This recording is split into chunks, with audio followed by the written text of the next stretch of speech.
It's about that time of year where the NASCAR Cup Series regular season is about to come to an end because this weekend the Cup Series will head out to the Daytona International Raceway to race in a Coke Zero 400 in the regular season finale.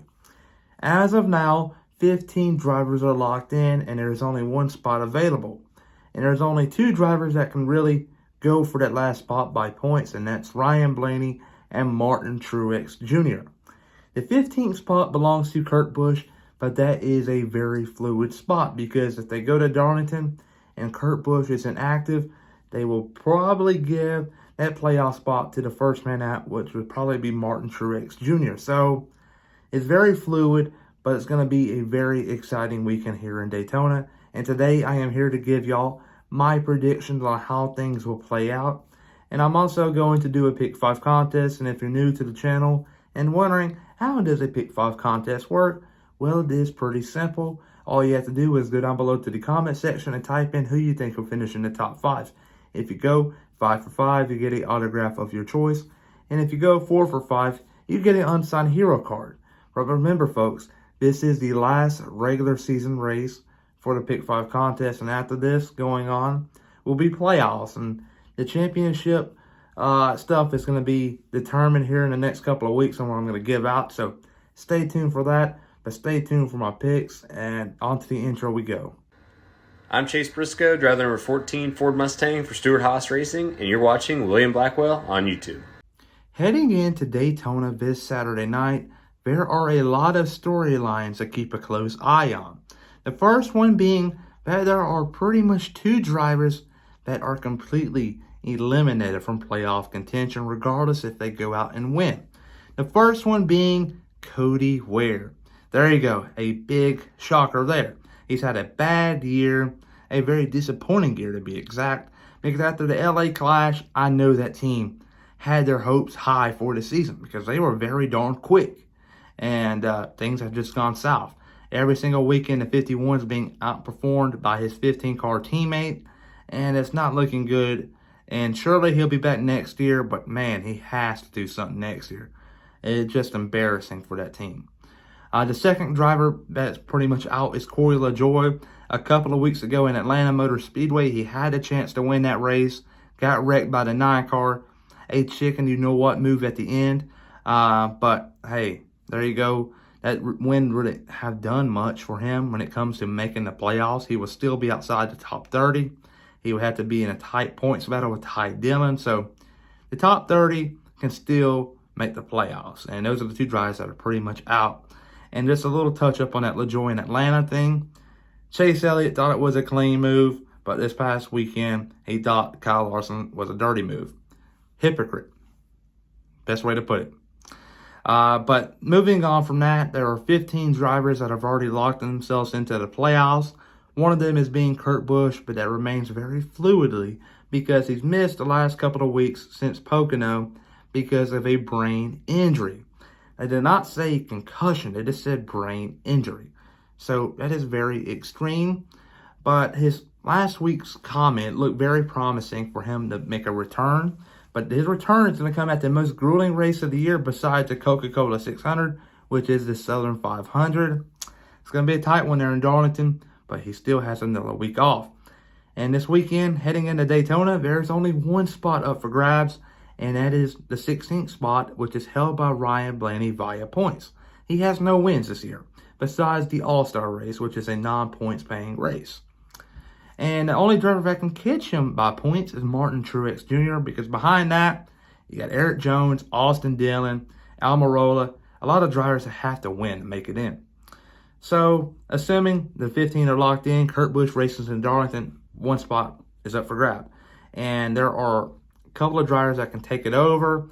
And I would say Ryan Blaney has the upper edge here. He won this race a year ago. Truex has kind of struggled here in Daytona in the past. But hey, I don't think the pass will really make a difference here this weekend. I think it's going to be very chaotic. We will see big wrecks because there are a lot of drivers going for that last spot. And this is what NASCAR's hope for. They want this race to be very relevant and to be very big and to catch a big audience. And I think they've done well here. I think it's going to catch a big audience. It's going to be very entertaining and a very long night. But saying that, I believe that Ryan Blaney and Martin Truex Jr. will miss the 2022 NASCAR Cup Series playoff field. They are 2nd and 4th in the playoffs. How crazy is that? Because I believe that Todd Gillan in the 38 car will go to victory lane. He has been very consistent the second part of the season in the team in his rookie year. In Atlanta, he led a lot of laps. At the Indianapolis Road Course, got a top 5 finish there. In this past weekend at Watkins Glen, he led a handful of laps, so he has it going right now. Todd Gillan is also the son of David Gillan, who is also a significant plate racer, pushed David Reagan to front row's first career win back in 2013 at Talladega. So that team is a proven winner in Daytona and Talladega. But they won the Daytona 500 last year with Michael McDowell and Anthony Alfredo. But there you go. Todd Gillan will go to victory lane and get his first career win in the Coke 0400. And he is going playoff hunting. And there you go. Todd Gillan wins. The second place driver will be the 31 car of Justin Haley. Justin Haley is a very underrated driver. He's won the Coke 0400 in the past, and that was back in 2019, where it was rain shortened. He won it in the 77 car. He's won numerous times here in Daytona in the Xfinity Series, and he's also going double duty this weekend. So experience to kind of help him, but it really don't make a difference in Daytona because it's an even playing field. But there you go. Justin Haley will finish second. Coming home in P3 will be the 17 car of Chris Buescher. And Chris Buescher, I know when he does not make the playoffs, he's going to regret some of the decisions he's made throughout the season. The first one will be Sonoma. He could have been a little bit more aggressive on that last restart with Suarez, but he wasn't. And same thing at Richmond. He could have been a little bit more aggressive there. Made a little bump or two on Harvick, but he didn't. Clean racers don't win championships. Dirty ones do. And he'll look back at that and try to rebound in 2023. But Christopher Buescher, for Dale Earnhardt Jr.'s sake, will finish P3. P4 will be the 47 car of Ricky Stenhouse Jr. Ricky Stenhouse Jr. is a great plate racer, but ever since he joined JTG Jewelry Racing, he's kind of struggled to finish races here at the plate tracks. And I just hate for him to miss the playoffs another year, but it's going to probably happen. And they got to get something going in 2023. Stenhouse is a good driver. He gets the most out of his equipment week in and week out. And if he doesn't do good next year, I'm sure he'll be looking elsewhere. No offense to the team. It's got a top driver, and he's not getting the performance and finishes results he's hoping for. But rounding out my top 5 will be the 34 car of Michael McDowell. Michael McDowell has had a great year, and I believe he will be the reason why Todd Gillan will get the win. I believe he will give him the push that he needs to win, but he will also cause McDowell to lose a couple of positions. He will not have the momentum. But there you go. My top 5 is very interesting here. Like, it very is. Todd Gillan winning, Justin Haley second. Third place will be Chris Buescher. Fourth place will be Ricky Stenhouse Jr. And in fifth place, Michael McDowell. In my dark horse here, I got to go with the man, Ty Dillon. Ty Dillon nearly won this race back in the year of 2017, I believe it was, where Stenhouse went on to win the race. Clint Boyer was second, Paul Menard third, but Ty Dillon was at the end going for the win in his rookie campaign in 2017 in the 13 car for Gecko Racing. Germain Racing in the Geico car.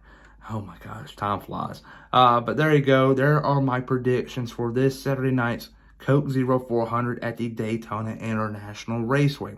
But everybody, though, remember to please like and subscribe and comment down below your top 5 to be entered in this Saturday night's Pick 5 contest. Good luck, and who knows, you may win a prize.